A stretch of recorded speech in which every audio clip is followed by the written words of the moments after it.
Hi everyone, this is Frank DeRose, bass instructor at the School of Blues, with the next installment of Blues Jam Survival Songs We Should Know.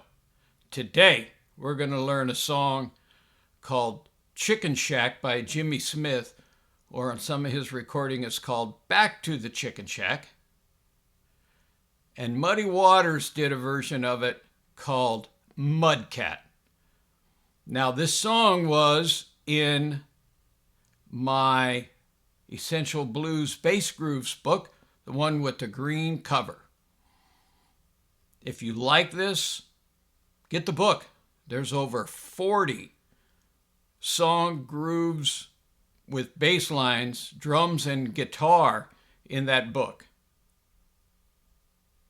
Now, I used Band in the Box to recreate this track so it could be longer for my in-person student lessons. So my in-person student lessons or my online student lessons, they all get it too. That's a benefit. You get some of these tracks, full-length tracks to practice to. So before I get to the lesson, if you've liked my videos, please click the subscribe button and the like button. I know my subscribers have grown to over 400, and I truly appreciate it. And I really appreciate the small donations you've sent me and some of the requests for songs. So without further ado, you get the tab open and I'll get set up and we'll learn this rockin' shuffle using just 2 notes from each chord. Mudcat. Here we go. Don't go anywhere. So let's take a look at the tab. We're in the key of G for the Muddy Waters version. And for the Jimmy Smith version, Chicken Shack, we're in the key of F. So for this recording, we're in G. We're doing Mudcat. As you can see, it's a 12-bar blues, a non-quick change.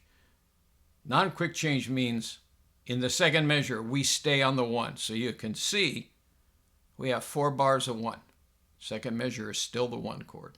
There is no turnaround, meaning in the 12th measure, the guitars and bass do not accentuate the D chord. The bass part does a 2-measure climb through the G scale. And of course, the D note is in the G scale. We play the D note on the way up to the high G note that starts measure 1. So measure 11 and 12 sounds like this.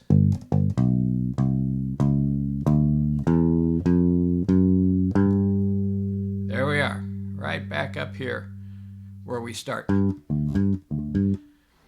So let's take a look at this bass pattern. The first note is the root. It's a G note. And the second note is the D. It's the 5. So we're shuffling.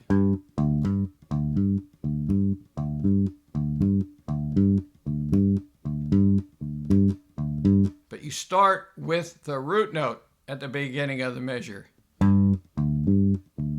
I have some students want to start with and 1. And that doesn't work. You get upside down. It has upside down feel.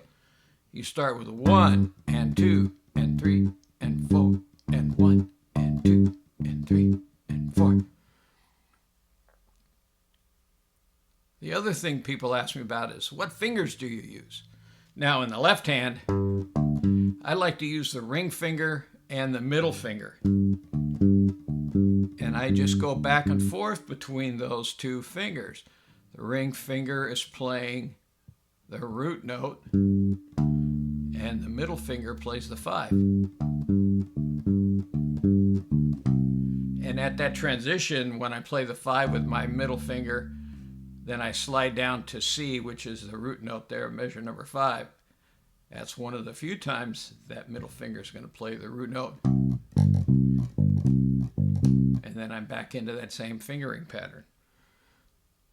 Now, on the right hand, through the years, I have found it to be easier instead of starting with my index finger, my first finger playing each note, the first note of the shuffle.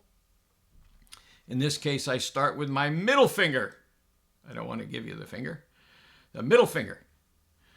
And the middle finger is going to play that G. And then the index finger is coming down on the lower string to play the D. So each finger takes care of a string. The longer finger, the middle finger, plays the note, the string farthest away. And then the index finger plays the 5, which is a string, one string closer to you. So you coordinate the rocking back and forth of these fingers on the two hands, on your two hands.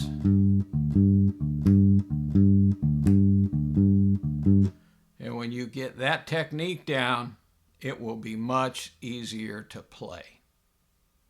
So now you try it out here for a few minutes. Pause the video. And when you come back right here, you restart. And I'll start off my track of Mudcat. So now let me look down at the player. And let me start the track, and let's rock this shuffle of Mudcat.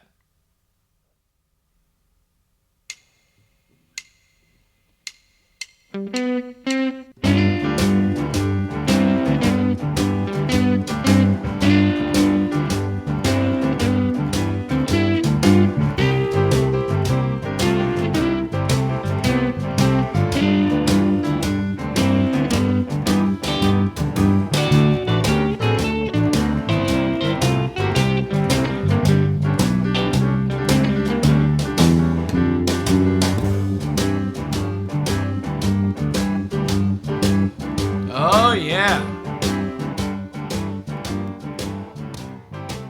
Yeah. Rocking that shuffle, that two-note shuffle for every chord.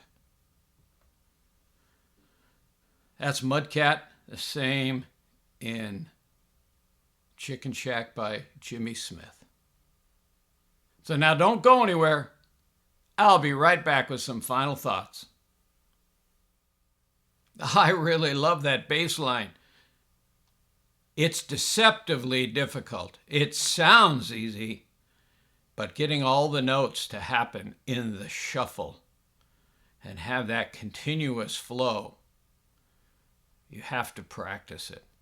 Now, all the jams that I go to and live performances, outside of the pros that are my friends, I never hear this bass line. So if you want to be a leg up on the bass players at your local jam, you need to know this bass pattern, be able to play this rocking back and forth shuffle between the root and 5. So I hope you like your lesson today, and until I see you again, keep on thumping that bass. Bye for now.